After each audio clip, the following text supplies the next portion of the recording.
Uşaqlarınızda söz bazası və dünya görüşünü necə artırmalı?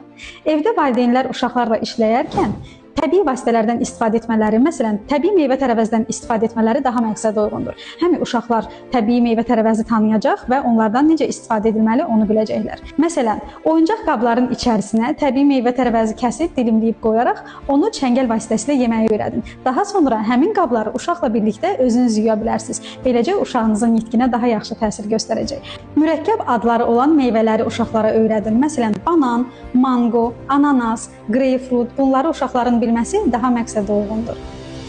Ən yaxşı vasitə isə meyvə və tərəvəzləri uşaqlara oyun vasitəsilə öyrətməkdir. Uşaqların gözlərini bağlayın və meyvə-tərəvəzdən dadızdırın. Sonra soruşun, bu hansı meyvədir? Uşaq bilirsə daha gözəl. Hansını bilmirsə uşağın gözünü açın və həmən meyvə ilə tanış edin. Məsələn, oğlum bax bu mangodur, bu ananasdır.